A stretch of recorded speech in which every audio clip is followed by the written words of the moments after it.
La fiebre. Uno como mamá, como papá, uno se desespera realmente cuando los chiquitos están con fiebre. Bueno, yo como mamá, por lo menos, siempre me altero, siempre digo, ay no, ya está con la calentura, como decían las abuelas, ¿y qué hago?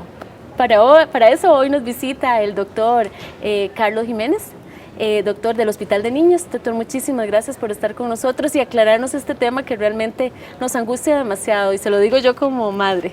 Es correcto. Y sí, la fiebre es un tema que nos angustia a todos, ¿verdad? Cuando nuestros hijos la han padecido. Pero a veces son más los mitos que existen sobre la fiebre, porque el primer mensaje que quiero dejar es que la fiebre es un mecanismo de defensa del cuerpo. Existen una serie de reacciones químicas controladas entre los diferentes receptores que tenemos en piel y en los diferentes órganos y nuestro cerebro para poder detectar algún agente invasor y como respuesta a ese agente invasor, llámese virus, llámese bacteria, llámese hongo o llámese un parásito, podemos elevar nuestra temperatura corporal porque el organismo detecta que el punto de ebullición, de destrucción de esos gérmenes es a una temperatura más alta que la que normalmente manejamos. Obviamente, esas reacciones químicas implican una serie de acompañamientos, como por ejemplo, que hacemos piloerección, es decir, que todos los vellitos se nos ponen paraditos, que llamamos, ¿verdad?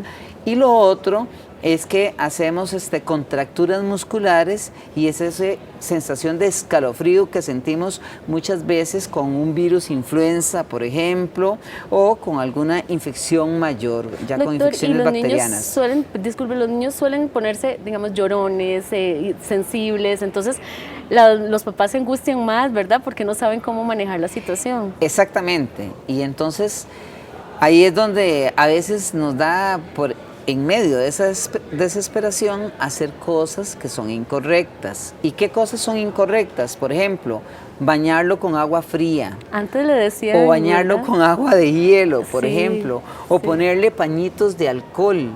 Porque exactamente en todos esos cambios químicos que estamos teniendo en el cuerpo, uno de los fenómenos que se da es vasodilatación a nivel de todos los vasos sanguíneos. Entonces absorbe el alcohol. Entonces el paciente que ya per se por la fiebre tenemos que estar controlando el estado de conciencia, con el alcohol puede alterar el estado de conciencia, pero por efecto del alcohol, no necesariamente la fiebre. Entonces, cuando lo llevan al médico, uno se puede confundir en la valoración clínica simplemente por haber usado eso. Entonces, ¿qué debemos usar o cómo debemos enfrentar la fiebre? Lo primero, calma. Calma. Calma, es lo primero. Sí. Lo segundo, podemos usar medios físicos y en esos medios físicos quitar prendas de ropa, refrescarlos, bañarlos por 20 minutos con una agüita tibia, con una agüita no tibia, exactamente, no helada, porque si lo hacemos con agua helada va a entrar en escalofríos y entonces nos puede provocar reacciones peores.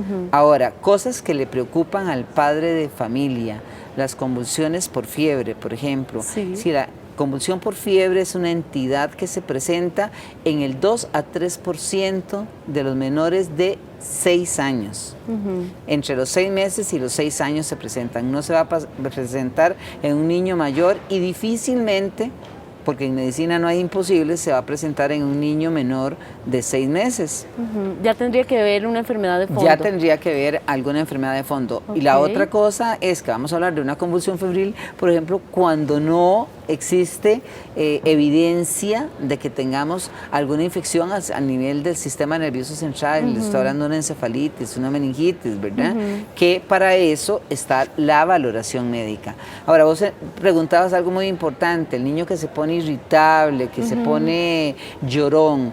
Lo primero, entonces, los medios físicos. Eso que estábamos hablando, refrescarlo, el bañito con agüita tibia, ¿qué más? Lo otro podría ser el utilizar algún medicamento antipirético, de los que tengan menos efectos secundarios. Cuando hablamos de antipirético, ¿a qué nos referimos? Cuando hablamos de antipiréticos estamos hablando de medicamentos que se utilizan para calmar dolor y para bajar fiebre. Hay muchas marcas y la mayor parte de esas marcas lo que tienen como producto base es acetaminofén, que es, digamos que de los medicamentos, el producto más inocuo, sin que sea un medicamento que no tiene riesgos, porque en exceso, todo en exceso, en siempre, exceso claro, puede lo provocar comprendo. incluso patología del hígado. Y es que a veces le doy medicamento tomado, luego le pongo un supositorio, pero le estoy poniendo de lo mismo. Sí. Yo siempre tengo que ver no solamente la marca del producto que estoy utilizando, sino cuál es el componente químico de ese producto, para saber si le estoy usando la Lo misma mismo. dosis y le estoy dando una sobredosis al paciente. Claro. Ahora, la otra cosa, es muy dado en niños menores de 1 año, que son los que más nos asustan todavía, el utilizar también antiinflamatorios no esteroideos. Ese tipo de moléculas muy buenas para bajar temperatura, pero que tienen una serie de efectos secundarios en el niño menor de 1 año y es mejor no utilizarlas. Sí, se pueden usar en los niños de más edad. Pero siempre es mejor consultar al pediatra. Por supuesto, a eso iba. Si es una fiebre que no compromete el estado general del paciente, si es un lactante y está mamando, succionando bien, activo, más lloroncito, más irritable, pero se mantiene activo, uno puede estar tranquilo y uno puede manejar de la forma que hemos explicado la fiebre.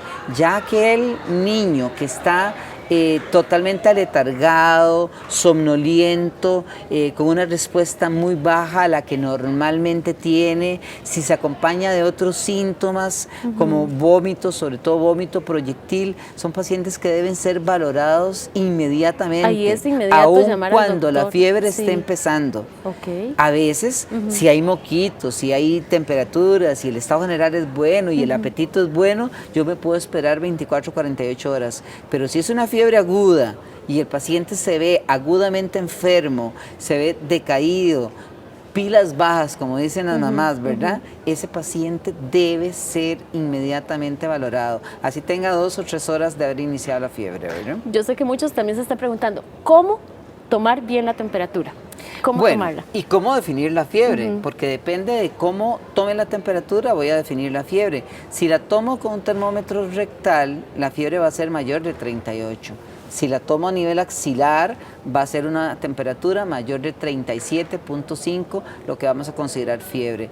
Y si la tomo a nivel de la boca, va a ser 37.8. ¿Qué es lo más adecuado, doctor? Cualquiera es buena. ¿O por edad? La más fidedigna es la rectal, pero ¿cómo se llama? En estos momentos que existen termómetros digitales, por ejemplo, la axilar es una que es un buen parámetro. Las que sí yo no recomiendo son las cintitas para poner en la frente, que hay porque muchas en las por casas. una serie de situaciones pueden dar falsos positivos de fiebre o falsos negativos. Entonces esos no son tan recomendados. Existen otros termómetros digitales ya un poquito más complejos y caros, que esos generalmente utilizamos nosotros en los consultorios, que toman en la frente, ¿verdad? Entonces, generalmente el parámetro que vamos a usar es la temperatura de 38. Y lo otro que podemos hablar de fiebre es que vamos a tener temperaturas agudas y temperaturas subagudas o crónicas. Aquellas agudas son las que vamos a manejar de esta forma. Pero, ¿qué hacemos con el paciente que tiene 2 semanas de Eso le iba a fiebre preguntar, y si no duraba cede? mucho. Bueno, Exacto. pensemos y tenemos que tener claro que no solo las infecciones producen fiebre. Hay fiebre que es de origen central por algún daño a nivel de alguno de los termorreguladores que tiene nuestro cerebro, tanto en el hipotálamo como en la corteza cerebral. Podemos hablar también de patologías de tipo cáncer, que puede cursar con una fiebre prolongada. Algunas infecciones o intermitente, algunas infecciones.